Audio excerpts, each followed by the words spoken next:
Over the last 4 months, I've reduced my blood lipids and cholesterol by 30%, going from my doctor considering putting me on a statin indefinitely to asking me what was my lipid lowering secret. And today I'm gonna share that with you. Here is the first thing I did. Was lose some weight. And how much weight? It was nearly 7 kilos over the 16 weeks. So I lost roughly like 8% of my body weight. And although I completely know what I'm doing in terms of maintaining a healthy body weight, and some could even say my livelihood depends on helping others get healthy, it's one of those things where it just kind of crept up over a few years.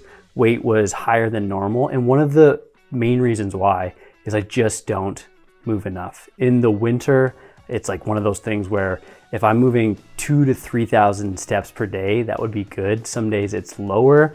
I've identified that in the past, and as I got this news, I knew that was one of the big things that I needed to change. So it's one of the things I addressed right off the bat was moving more. So I set like a baseline level of steps at around 10,000 steps per day. And one of the other things that I did was buy one of these weighted vests. So that's what I'm wearing right now. You can see, it's closing the door behind me. So I bought one of these weighted vests, and it's 25 pounds. It goes up to 35 pounds, but progressive overload. I'm adding some weight to it over time.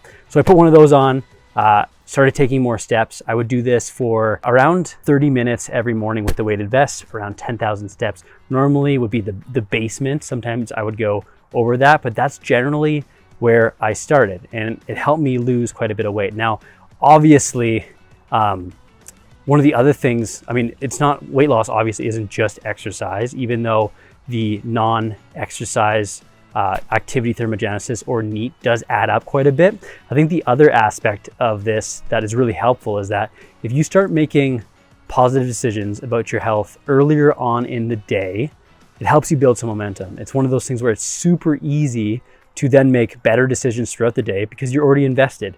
You already feel good about the process. So if I start my day doing something like that, everything moves in the right direction. Now, that being said, little wasp action here.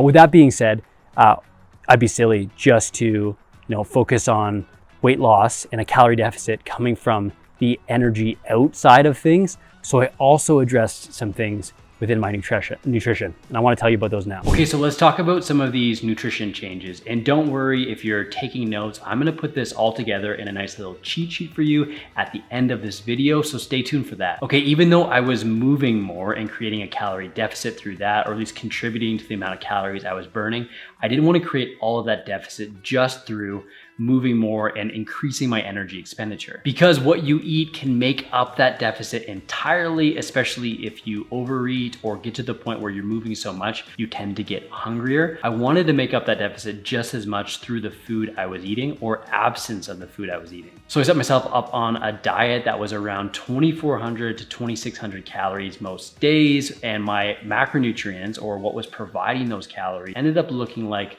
200 grams of protein, around 275 grams of carbohydrate, and around 70 grams of fat. I was confident at these food levels and the amount of exercise I was doing, I was going to be in a calorie deficit, and that's exactly what happened. I ended up losing around 7 kilos over those 4 months or 16 weeks. But I also made some changes to what I was eating outside of these macronutrients. There were some things that I reduced, there were some things that I added in, there was things that I eliminated entirely. Here are some of the changes that I made. So the third thing was food choices, and this may upset a few people, especially because I know the carnivore diet people are starting to follow this channel, but I reduced my red meat consumption a lot. This is one of those things where I did find myself in a situation that I was eating more red meat. We got little kids at home. A lot of times meatballs, lasagna, chili, they're things that are super easy to make as well as the family enjoys. I just found myself eating those most days and sometimes twice a day because I was always eating the leftovers. So I reduced that consumption quite a bit. So I was aiming for closer to around 1 serving of red meat per week. Similar situation with eggs as well. Now, if there's one dietary influencer of serum cholesterol, it isn't the cholesterol itself. It's saturated fat and trans fat. So trans fat was completely out. I was avoiding that at all costs. You can find that in heavily processed foods. But the saturated fat coming from mainly less lean lean cuts of meat and eggs, I was also going to avoid. Now, for the longest time, nutritionists and governing bodies were focused on the wrong thing. They were focused on limiting the cholesterol in your diet as well, but this has been debunked. It's not the same thing. The saturated fat does make the difference. The evidence is getting clearer all the time, and this is also why plant-based diets have the leg up when it comes to reducing cardiovascular risk and reducing blood cholesterol. And here's the kicker, and I do want to make this clear. In this situation, we may avoid foods like red meat and whole eggs and anything that has a lot of saturated fat, and it's not because of the cholesterol, it's because the saturated fat. Now, it doesn't mean that those foods are off limit, but you do want to reduce those if you want to reduce your blood cholesterol. How much or to what levels? Generally, a safe recommendation is limiting your saturated fat intake to around no more than 10% of your total calories. So for most individuals, this means anywhere between 10 to 20 grams of saturated fat. If you want to get practical here, I wouldn't swear off red meat or eggs. I would just limit them, or on some days when you're eating red meat, don't eat eggs, or vice versa. This is all about compromise. You can do things like eating some whole eggs and eating egg whites, or choosing leaner cuts of meat or steak as opposed to ground beef. Choices like that. Here is where things get a little confusing though. Losing unwanted body weight, or at least maintaining a healthy body weight, can do a lot of the heavy lifting when it comes to reducing your blood cholesterol. So you can, and I know people are gonna tell me this in the comments as well, you can reduce your cholesterol levels while eating high levels of saturated fat. This is possible. So you can follow the carnivore diet or a ketogenic diet, but without weight loss, there's a very good chance that your blood cholesterol will go up. So in my case, minimizing those food choices while controlling for my calories and putting me in a calorie deficit was the smartest move. But if you enjoy eating carnivore diet style or paleo or keto, and it helps you stick to the diet and lose weight, that could be totally acceptable for you. That's okay. It's probably not ideal, but still doable. In my situation, it's hard to say what was the difference maker, but if I had to guess, an educated guess, I would say the weight loss made a big difference. Could I have done that while eating more red meat? Probably, but this is the path I took. But it wasn't all reduction as well. I also added some stuff in, and here's what I added in. Number 4, plants and fiber. One of the most frustrating things about this entire scenario was I was a healthy person. I am a healthy person. I eat tons of plants. I eat fiber. I exercise every day. I watch what I eat. I track what I eat in most cases, but I still found myself in this situation. But I did put a big emphasis on eating more plants, specifically eating more fiber containing plants, namely the soluble fiber coming from things like oatmeal or bran buds. These foods have been shown to reduce your LDL levels of cholesterol, plus keep you more full, so it's good to include them. Now, the other types of fiber, like insoluble fiber, are still good. They contribute to fecal bulk, which means like they're increasing the size and the density of your bowel movements, which keeps you regular. That's still all good, but generally including more soluble fiber will actually decrease your blood cholesterol levels. So emphasize that, mainly due to the mechanism of action. Now, the last thing was, although it was still summer, I did minimize my alcohol intake. So I didn't cut out booze entirely, but I was much more mindful of what I was drinking, which is really why most of these changes, when people focus on things, why they work in general, because you're being much more mindful. You're being aware of what you're doing. So I was much more mindful of my drinking, and I opted for non-alcoholic beers a lot of the summer. Alcohol in itself doesn't have a huge impact on blood cholesterol, but those calories do add up. So I was avoiding it when I could. In my experience, health changes are all about compromise. You can have it all, but you can't have it all at once. So if you're trying to reduce your cholesterol or lose some weight, you have to pick your battles. And all of this added up to some of the big changes that I'm presenting today, which actually led to this moment a few weeks ago. All right, after about 3 months of dieting, losing about 7 kilos, I am ready to do a repeat blood work. This time we're doing the apolipoprotein B as well. I'm excited to see if anything changes here.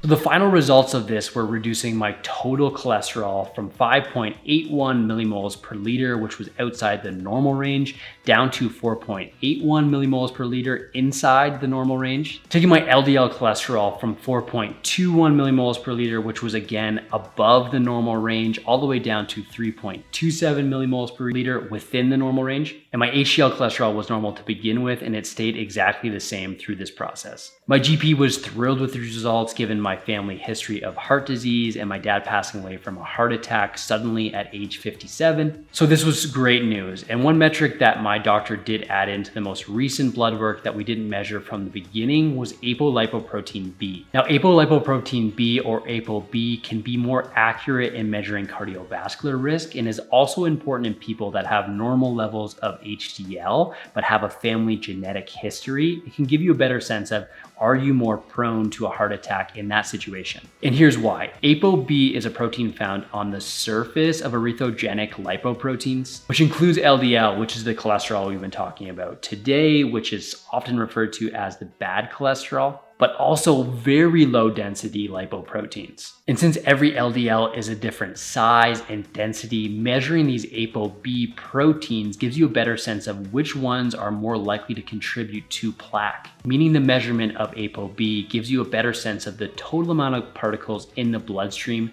that are going to contribute to a situation like this. And the thought is that this can be more accurate than simply measuring blood cholesterol. We performed that this time, and more good news, at 0.69 grams per liter, I was still below the normal cutoff. If you find yourself in a similar situation, advocate to have this measured as well. And that's what I did to lower my cholesterol by 30% over 4 months and have my doctor asking questions like, what's my secret? Now you know what my secret is. And the cheat sheet looks like this. Number 1, weight loss of around 5 to 10% body weight or maintaining a healthy body weight. Most clinical data in this area shows that a modest loss of around 5 to 10% of your body weight reduces blood cholesterol and reduces your risk of a cardiovascular event. And as I mentioned today, increasing your energy expenditure through things like increasing your steps is not very hard to do and can be very effective. And number 2, we have a calorie deficit and macro breakdown. For the most part, eating a higher protein, moderate carbohydrate, and moderate fat diet is best. Number 3, reduce saturated fat. This means minimizing red meats and eggs when possible. This may help reduce blood cholesterol independent of weight loss, but also help you control for calories. Number 4, plants and fiber, especially soluble fiber. Eat many plants both for their protein, but also for their volume and fiber, and when possible, and emphasize soluble fiber coming from oatmeal and oat bran. And number 5, limit alcohol. There's always a time and a place, but those alcoholic calories really do add up. Now, if I had to guess, I'm still confident that getting leaner did help the most, but most of these things indirectly contributed as well. So I hope that helps for you and it helps for your nutrition clients. Now, as great as all those tips are, if you're really serious about starting a nutrition coaching business, the next thing I'll have you do is check out this video I've linked up right here. I'm gonna explain everything you need to know about alcohol and fat loss, so check it out right here, and I'll see you in the next video.